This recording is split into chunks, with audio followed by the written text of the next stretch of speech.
En la noche del 30º día del mes de abril, se celebra en el valle la noche de Walpurgis.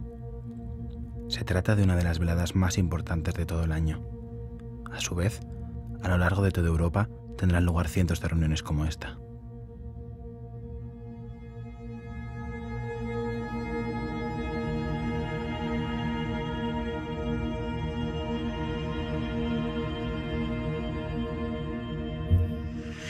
La noche de Walpurgis no es como las demás.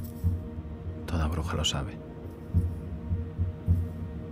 Sorginas con víveres y licores distintos y estimulantes acudirán desde todos los rincones del valle para celebrar el gran acontecimiento. El bosque y su oscuridad esperan con ganas llamas, rituales, hechizos y ofrendas.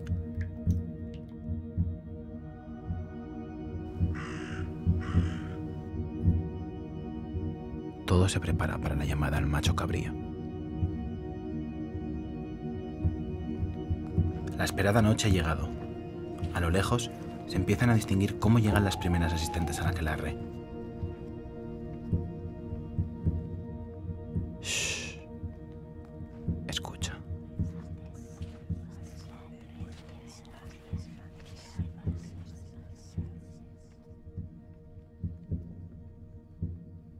La palabra aquelarre no la conocía nadie.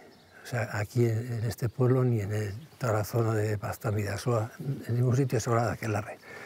Y aquelarre se traduce como aquer, macho cabrío, y larre, prado.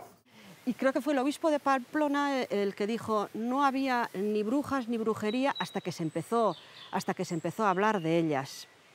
Entonces, ¿qué es una bruja? Que realmente es todo falso. O sea, hay que partir de eso, o sea, de que la imaginación calenturienta de los inquisidores montó aquí un follón impresionante. Entonces, bueno, lo que ha quedado es eso, la sensación de que este es un pueblo de brujas, de malvadas, de satánicas, de aquelarres. Incluso la palabra aquelarre es falsa, o sea, se la inventaron los propios inquisidores. Si nos ponemos en el siglo XVII, en la época en que la Inquisición las perseguía, la bruja, algún brujo también, pero las brujas en el 80% de los casos, era una persona que adoraba al diablo, que una vez a la semana se reunían en determinados sitios para hacer unas ceremonias rituales a imitación del cristianismo, pero con todas las connotaciones negativas de una vela negra, de una hostia negra, etcétera. Se reunían también para salir volando por los aires, provocar tempestades en el mar, en fin, todo esto que le achacamos a la bruja. Bueno, la historia de Zugarramurdi, como tantos episodios que ha alcanzado una gran difusión, pues ha sido objeto de manipulación, de ocultamiento, pero en esencia, sin querer dar ninguna lección magistral, todo se reduce a lo que tradicionalmente a lo largo de la historia han sido los ejercicios de poder. Una fuerza religiosa, política, ejerce un dominio absoluto sobre una población y en este caso el pretexto para coartar lo que es la vida rural de gentes que vivían seguramente muy libres y a su aire, probablemente mucho más que ese concepto de libertad de costumbres que tenemos hoy. Bueno, pues hay algunos que dicen que el aquelarre no era eso que dice la Inquisición, pero que sí, que podían ser restos de ceremonias que hacían los vascos, que para la Iglesia Católica todo lo que no eran ritos católicos eran ritos diabólicos. Vale, pues pudiera ser eso el aquelarre, ¿no? También, pero hay otros que dicen que no, que ni siquiera eso.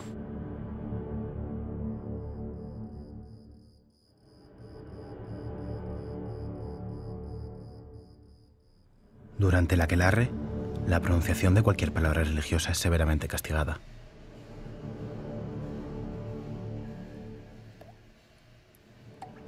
Muchos han encontrado la muerte con solo el nombramiento de la palabra Jesús.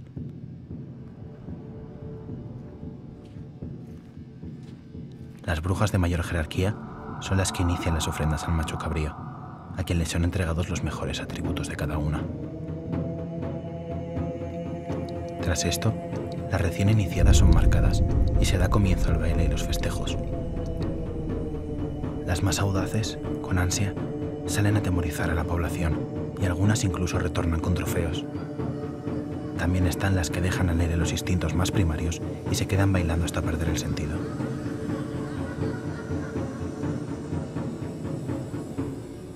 Un periodo de caza de brujas, precisamente como referencia al episodio de Zugarramurdi y otros semejantes, responde a un momento en el que el poder se siente amenazado, desconfía de la población o de determinados sectores de población y, por lo tanto, emprende campañas, en algunos casos, de aniquilación de carácter físico, en otros casos, y yo creo que es lo que está ocurriendo en términos generales en la sociedad occidental y también en la española, lo que podríamos llamar muerte civil.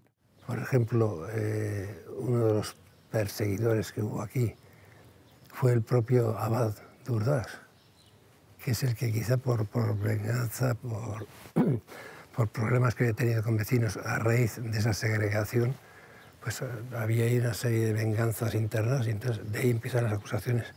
Sí, y además que se utilizó el tema de la brujería pues para cualquier otra cuestión de arreglo de cuentas, de poner a la gente en su sitio, y en concreto el tema de Zugarramurdi es más que evidente lo que ocurrió. O sea, hay pueblos en los que la brujería nace después de las predicaciones o a raíz de las predicaciones. O sea, esa visión del demonio que tenían tan radical, tan increíble, diríamos ahora, eso es lo que provoca realmente. Entonces, las gentes del pueblo que no tenían nada que ver con esto. O sea, que en el fondo lo que ocultaban era ambición, intereses oscuros, que con mucha frecuencia, como digo, son las constantes que rigen la conducta humana de forma colectiva a través de la historia, junto a lo que podríamos llamar las grandes expresiones de la convivencia sana, de la generosidad. Por lo tanto, es un ejemplo perfecto, en este caso, de las sombras, de las tinieblas más terribles de la condición humana.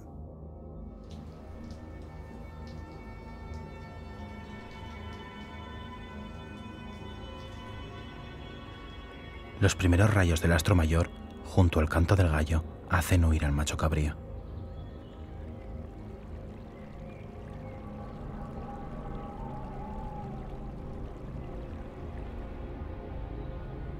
El silencio invade el valle, como si la velada hubiese sido irreal, cosa de fantasmas. La niebla se alza al viento y se transforma en pequeñas y aisladas nubes que decoran el cielo.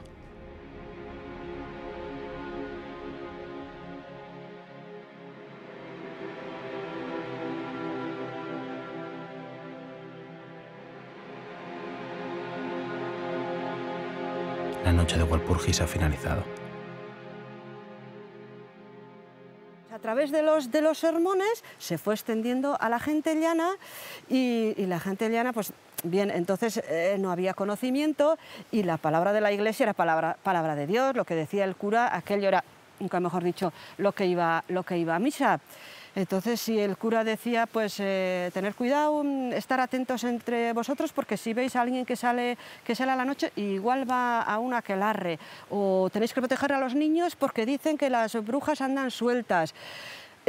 Pues como os imagináis, como puede ocurrir hoy día también, y teniendo muchos más medios de comunicación y de información entre nosotros, pero es muy fácil extender ese miedo. Incluso, hombre, cuando se llevan a las primeras mujeres de aquí a Logroño, a la cárcel, al poco tiempo, un mes, 2 meses, van varios vecinos de Zugarramurdi, familiares de ellas, a intentar explicar que son inocentes, que las dejen en libertad, y terminan ellos encarcelados. ¿Por qué? Porque les ha mandado el demonio ir allí O sea, no han ido por propia voluntad, sino que ha sido el propio demonio que les ha llevado a esto, ¿no? Entonces, es que no cabe entender todo esto, ¿no?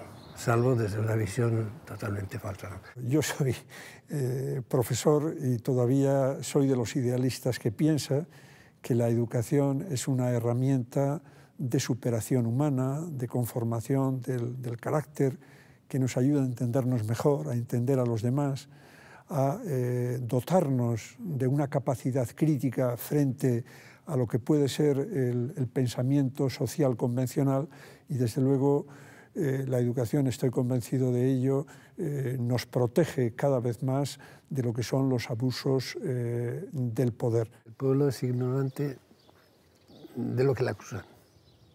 O sea, el pueblo sabe lo que es, cómo está actuando, cómo está viviendo, eso lo sabe perfectamente. Lo que pasa es que si le acusan de unos hechos que no entiende, pero no entiende por qué le acusan. Lo segundo, parece que le exigen, por medio de encarcelamiento, de torturas, de lo que quieras, que declare algo que no es. Pero precisamente en todas las guerras, en todos los fenómenos de aniquilación de seres humanos, la razón del poderoso para actuar y sobre todo para dotar a sus brazos ejecutores, sean soldados, sean terroristas, sea cualquier persona que deba cometer un atentado, es pensar que la persona que tiene delante el enemigo no es persona, que no tiene ningún tipo de dignidad, y ese es el argumento, pseudoargumento, mejor dicho, que en último término lleva a que alguien pueda arrebatar la vida al otro.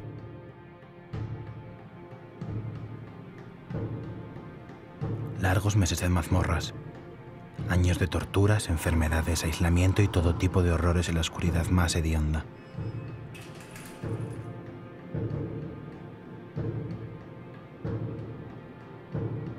Silencios bañados en sangre,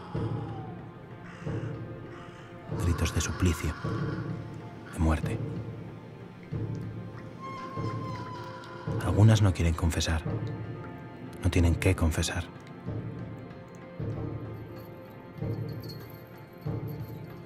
Mira, por ahí los llevan. Traen también los huesos de los que simularon perecer en las mazmorras. Los colocan en la hoguera también.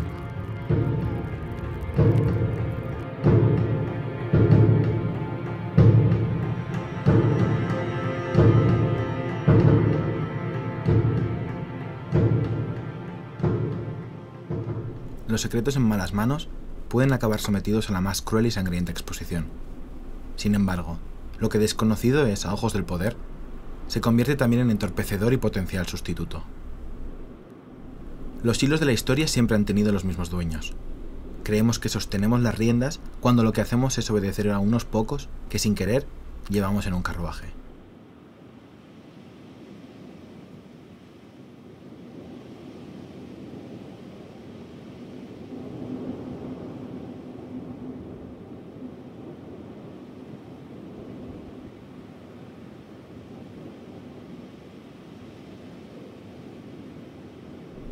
Expuestos al mundo, creemos que lo controlamos cuando no dejamos de ser marionetas al servicio de aquellos que parecen aislados. El poder, para salirse con la suya, siempre genera víctimas. En todas partes, en todas las escalas. Desde tus vecinos del barrio hasta todo un pueblo. Cualquier excusa es buena. El peinado, la piel, los ideales.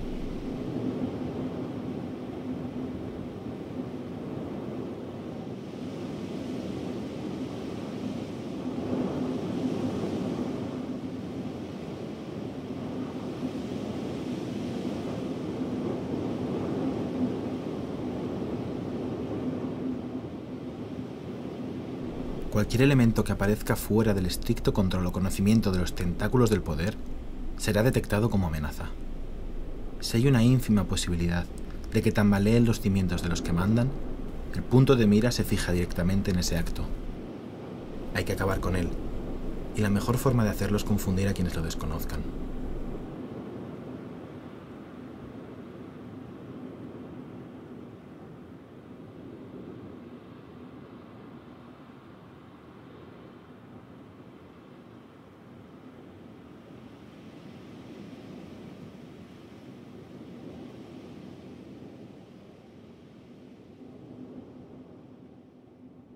Manipular, transmutar, coaccionar.